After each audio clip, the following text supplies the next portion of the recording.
Halo sahabat Kompas, kembali lagi di program Kenapa Tidak bersama dengan saya Fania. Nah, kali ini kita kembali membahas seputar dunia karir bersama Bu Elin Rahman, seorang psikolog ternama dan sekaligus juga seorang penulis di rubrik Karir Harian Kompas. Halo Bu Elin. Halo Apa Fania, kabar Ibu? baik. Baik ya. Oke. Nah, Bu Elin, kalau kita berbicara mengenai suatu perusahaan itu ketika mereka mencari profit, pasti kan mereka menghasilkan barang ataupun jasa yang bisa dikonsumsi oleh customer ataupun pelanggan. Baik itu pelanggannya pun bisa dari B2B, B2C ataupun B2G, seperti itu ya Bu ya. Nah, dan juga ada istilah nih Bu, bahwa pelanggan ataupun customer adalah raja ataupun ratu, seperti itu. Menurut Bu Elin sendiri, apakah memang kita harus menomorsatukan pelanggan? Pelanggan bukannya king lagi ya, zaman sekarang pelanggan itu inspirasi. Pelanggan itu adalah inspirasi kita. Pelanggan itu adalah sumber ide kita. Yang kalau kita misalnya tidak mengenal pelanggan, kita pikir, kita asumsikan bahwa pelanggan itu kepengennya seperti ini gitu. Padahal di toko sebelah sudah dijual service-service yang lain atau produk-produk yang lain yang lebih sesuai dengan keinginan pelanggan. Kalau kita nggak tahu, kita bisa-bisa shock. Produk kita tiba-tiba nggak laku. Jadi memang perlu ya Bu kita mendengarkan suara pelanggan. Banget. Bukan sekedar mendengarkan suara pelanggan, tetapi kalau bisa nempel sama pelanggan tersebut. Oke, menarik nih Bu. Tapi biasanya mindset untuk beberapa pemimpin perusahaan ataupun pengampu perusahaan bahwa oke, yang penting produknya cepat laku.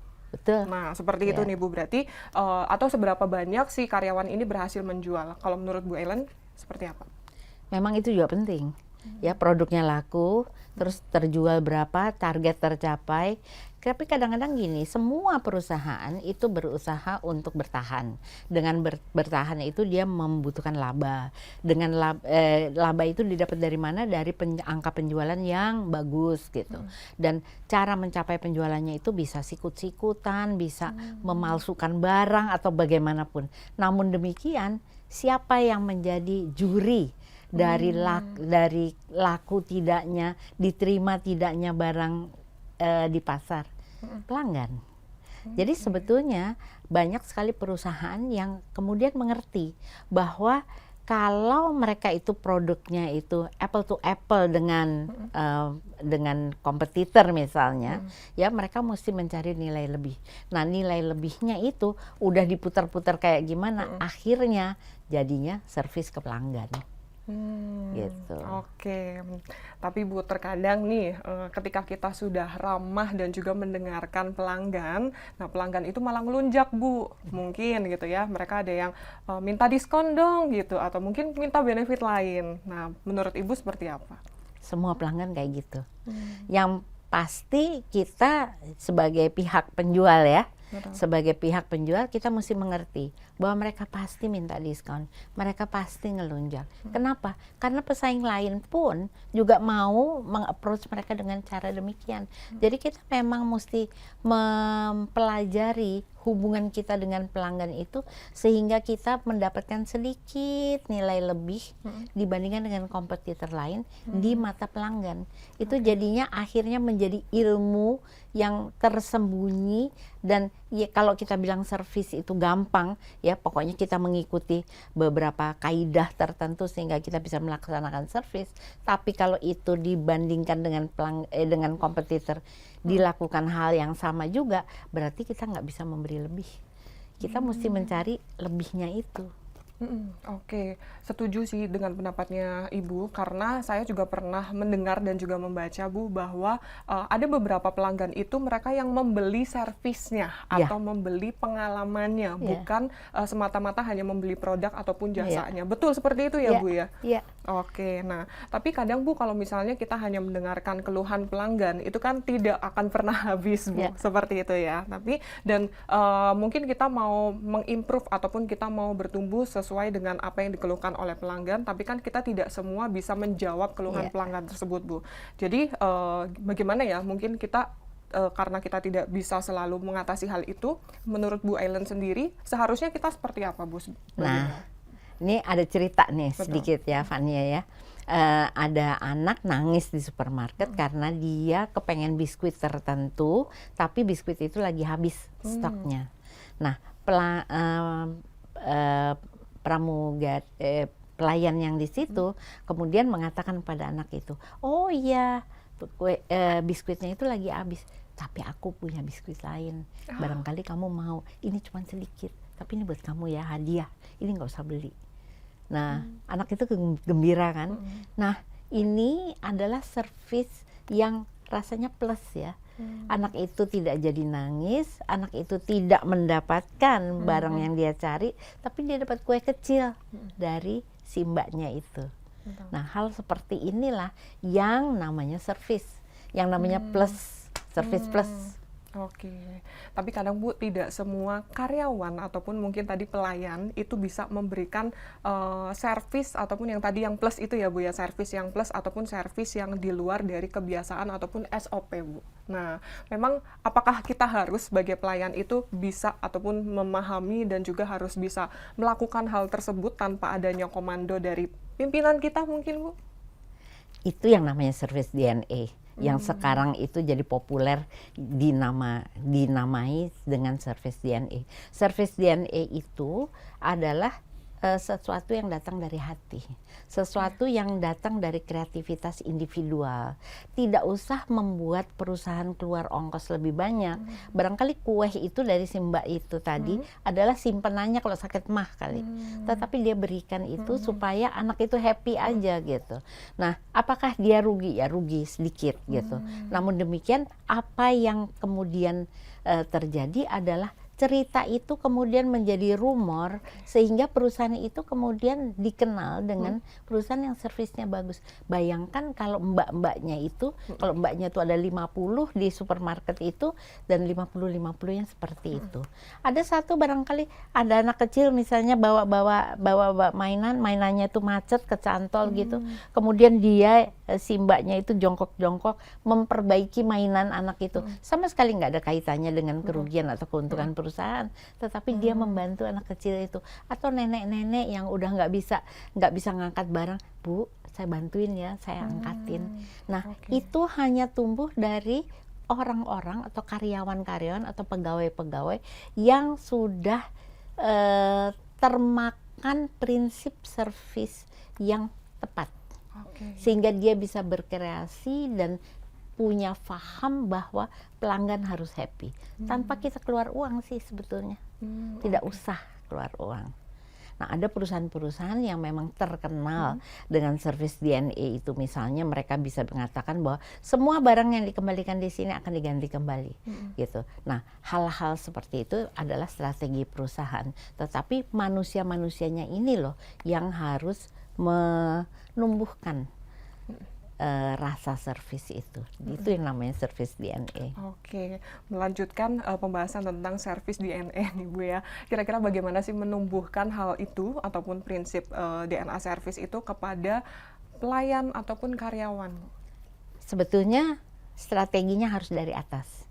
Ya, ada beberapa perusahaan yang sekarang terkenal sekali. Kalau dulu itu di Inggris ada perusahaan, di Amerika ada perusahaan yang namanya Nordstrom yang seperti saya bilang itu semua barang yang dikembalikan bisa diganti gitu ya.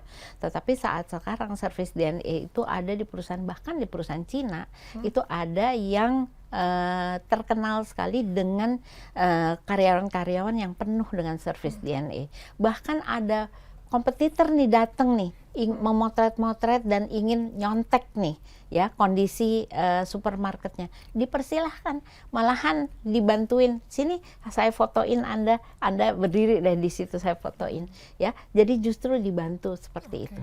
Nah, dari mana itu datangnya? Dari atas ya. Atas dulu menginstruksikan bahwa kita memang harus memuaskan pelanggan sampai optimal. Bahkan ada perusahaan sepatu yang namanya Zappos itu mengatakan jangan sampai ada pelanggan yang menutup teleponnya tanpa tahu dia bisa beli sepatu yang mana. Itu perusahaan sepatu. Jadi mau ngomong 20 menit, mau ngomong 15 menit, 3 menit terserah. Pokoknya pelangganmu beli sepatu. Gitu. Nah, macam-macam tuh karyawannya berkreasi, berkreativitas sehingga pelanggannya happy dan perusahaan happy. Rugi apa enggak ngomong begitu lama dengan pelanggan? Rugi sebetulnya. Namun demikian di balik itu ada keuntungan yang lebih besar karena karyawan-karyawan yang memang sudah berservis DNA. Oke, lalu pertanyaannya nih Bu, apakah semua perusahaan ataupun semua karyawan perlu yang namanya punya DNA service ini? Apalagi kalau jual jasa ya. Kalau nggak punya servis DNA begitu, kadang-kadang kita juga napasnya pendek. Kalau kita nggak punya servis DNA, ya sebagai seorang penjual nih ya, misalnya saya nih, saya pribadi nih, kalau saya mau menghadap orang kayak misalnya cerita atasan Anda tadi gitu, ya dia menghadap orang. Kadang-kadang kita janjian jam 4, dia baru keluar setengah 6. Dia keluar setengah 6 cuman buat bilang sebentar aja, abis itu dia rapat lagi. Dia baru bisa bersedia ngomong sama kita setengah 7. Bayangkan waktu kita terbuangnya dari jam 4 sampai setengah 7. Tetapi kalau kita memang sudah punya service DNA, itu adalah part dari pekerjaan kita. Kita menganggapnya muka tetap senang-senang aja. Oke. Tapi ada juga nih Bu, yang mengatakan bahwa loyalitas pelanggan itu biasanya berdasarkan dari seberapa banyak benefit yang mereka bisa capai, ataupun seberapa besar diskon yang mereka bisa raih. Kalau seperti itu bagaimana Bu? Combine. Kalau kita baik terus nggak pakai diskon, salah juga. Tetapi kalau kita diskon terus tanpa ada touch ke pelanggan, barangkali dia pada suatu hari bosan. Oke, menarik nih. Nah, Bu, mungkin kita berbicara mengenai perusahaan, Bu, dengan DNA service seperti itu. Kebetulan memang di Harian Kompas sendiri, Bu, kita punya salah satu value yang mana customer delight namanya. Nah, itu memang karena kita kan mungkin balik lagi kita perusahaan, kita punya produk tapi kita juga punya jasa. Menurut pandangan Bu Ellen sendiri seperti apa, Bu? Apakah memang itu sudah baik ataukah mungkin harus ada kombinasi dan lain sebagainya? Ada beberapa panduan sih yang bisa dilakukan. Seperti atasan Anda kalau saya bilang, kapan nih kita makan-makan? Minggu depan, Bu. Gitu. Ya, dia punya SOP tuh. Kalau diajak makan sama vendor, dia mesti bilang minggu depan gitu. Betul. Ya, dia pasti juga punya batasan-batasan. Tapi kalau sudah pelurunya dikasih nggak dikerjakan juga banyak kan. Jadi dia memang mesti punya spirit untuk menyenangkan atau memenuhi permintaan dari pelanggannya. Dan kalau kita bilang nanti pelanggan yang melunjak, rasanya enggak ya, kita juga bisa punya diplomasi, ya kita juga bisa mengatakan keterbatasan kita. Bisa kok. Tetapi spirit untuk menservis orang itu sama sekali tidak mahal, ya. Bahkan itu kemudian bisa menjadi hobi dan kemudian menjadi lifestyle kita. Oke, jadi bukan melulu soal apa yang kita keluarkan ataupun dana yang kita keluarkan, tapi bisa juga mungkin dari pelayanan ataupun tindakan kita seperti Ya, itu ya, kreativitas. Bu ya. Kreativitas kita itu pun bisa menjadi salah satu DNA servisnya kita seperti itu kepada pelanggan ataupun kepada yang atasan kita ataupun yang di bawah kita seperti itu ya, Bu ya. Oke, nah ini sangat menarik nih Bu, kalau saya bisa simpulkan seperti itu bahwa kita memang perlu menumbuhkan ya Bu ya, bukan mencari DNA service, tapi kita bisa menumbuhkan karakter DNA service itu terlepas dari siapapun kita, baik kita itu seorang pelayan, karyawan, atasan seperti itu ya Bu ya. Atau yang bekerja di belakang layar. Betul, itu memang kita perlu menumbuhkan DNA service itu tidak hanya melulu balik lagi tentang dana ataupun apa yang kita keluarkan, untung ruginya juga kita tidak perlu untuk mempertimbangkan itu, tapi asalkan apa yang atau siapapun yang kita layani harus senang gitu ya Bu, atau harus puas dengan apa yang kita lakukan seperti Dan itu. kitanya sendiri juga mesti senang. Oke. Sehingga napasnya nggak habis-habis. Nafasnya nggak habis-habis, betul. Kalau nafasnya habis, kitanya juga nggak senang ya Bu ya, terpaksa malah jadinya. Oke, terima kasih Bu Ellen untuk diskusinya pada saat ini terkait dengan DNA service. Ini sangat menarik sekali ya Bu ya. Oke, nah mungkin itu dulu teman-teman untuk pembahasan kali ini mengenai DNA service. Demikian episode Kenapa Tidak kali ini. Semoga obrolan kami, saya dan juga Bu Ellen terkait dengan cara menumbuhkan DNA service ini bisa menjadi insight dan juga bisa mencerahkan sahabat Kompas semuanya. Sampai jumpa di episode selanjutnya.